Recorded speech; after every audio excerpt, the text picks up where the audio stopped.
What's really at the center of the earth?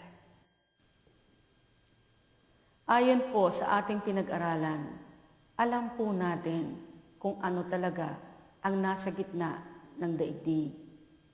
Jesus told us, there is a lake of fire with millions of people burning, weeping, screaming, wailing, and gnashing of teeth. Sa isa pong kilalang newspaper sa Finland, ay nag-appear po ito. Ang sabi po ng isang scientist named Dr. Asakov, as a communist, I don't believe in heaven or the Bible. But as a scientist, I now believe in hell. Needless to say, we were shocked to make such a discovery. But we know that we saw and we know what we heard. And we are absolutely convinced that we drilled through the gates of hell. Ang kwento po niya, nung nagdidrill o nagbabarena po sila ng lupa, bigla po itong umikot ng sobrang bilis. Ang ibig sabihin, mayroon po silang nahukay o naabot na empty space o parang butas ng kuweba. Yun pong pangkuha nila ng temperature ay sumobra ang increase ng init to 2,000 degrees Fahrenheit. Ang ginawa po nila, nagbaba po sila ng microphone na designed para po ma-detect nila ang tunog ng mga plate movements sa ilalim. Pero imbes na plate movements ang marinig po nila, ang narinig po nila ay human voice, screaming in pain. Akala po nila, yun pong sound ay nanggagaling lamang sa kanila pong mga equipment. Pero nung gumawa po sila ng adjustment, ang masama po nilang suspicion ay na-confirm. Ang sabi po nila, the screams were not those of a single human. They were the screams of millions of humans. Ang narinig daw po nila ay ang mga sigaw, hindi ng isang tao lamang, kung hindi milyon-milyong tao ang sumisigaw. Sa ilang saglit, iparirinig po namin sa inyo ang real audio recording na nagkiklaim ng actual recording ng actual sounds of hell. Again, pinaaalalahanan ko lamang po kayo. This may scare you. So I pray and plead the blood of Jesus to cover you and protect you.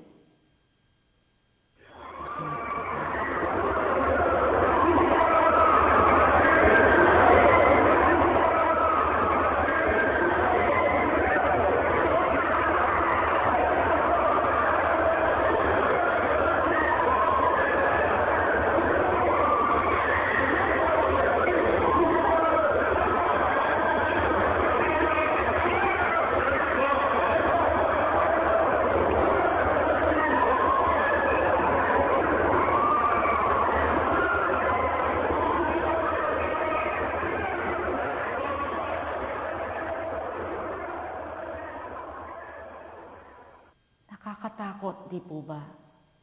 Kung tutuusin, ang sound po na narinig ninyo ay filtered na sapagkat hinigop lang po ito at narinig mula sa isang microphone.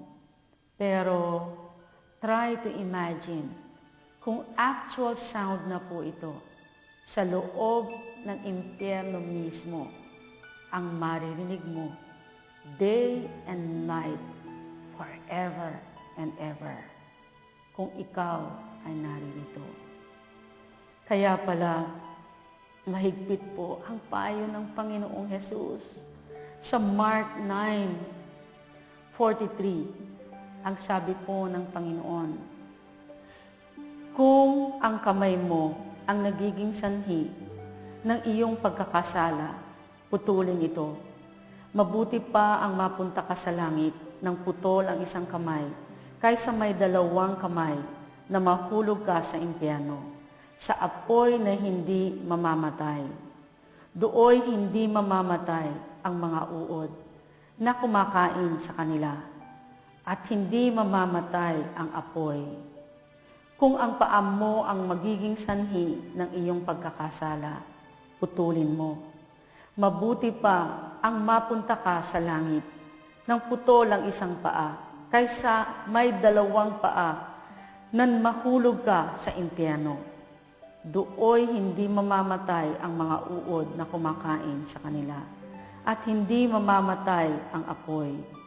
At kung ang mata mo ang nagiging sanhi ng iyong pagkakasala, dukitin mo.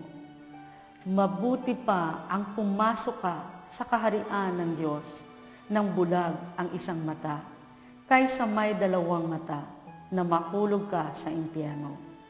Dooy hindi mamamatay ang mga uod na kumakain sa kanila, at hindi mamamatay ang apoy.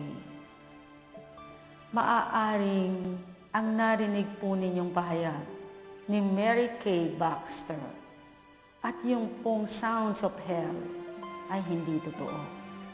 Pero sigurado ako, ayon mismo sa description ng hell sa Bible, ganito ang maririnig po natin dito, at masahol pa rito. Maaaring ang iba po ay hindi maniwala, pero ang katotohanan na nakasaad sa Biblia ay hindi po mapapalitan o mapapawalang bisa ng hindi paniniwala ninuman. Kaya wala pong mawawala kung tayo lamang po ay maghahanda at maniniwala. Kailangan po tayong maniwala na mayroong impyerno. Ito po ay nasa ilalim natin. Ang impyerno ay nasa ilalim mismo ng ating mga bahay. Kahit ng mga shopping malls, palaces, stadiums, buildings, beach resorts, farms, even hospitals and schools. It's a reality. Mayroon pong mga nakakulong sa kailaliman ng lupa, saan man dako tayo naroroon sa buong daigdig. Maaaring hindi po natin sila naririnig sa ibabaw ng lupa, pero sumisigaw po sila ngayon sa hirap. Nagmamakaawa, gustong magpahinga, gustong matulog, pero hindi pwede. Humihingi ng tulong, pero huli na ang lahat, sapagkat mananatili sila dito po na nakakulong magpakailanman.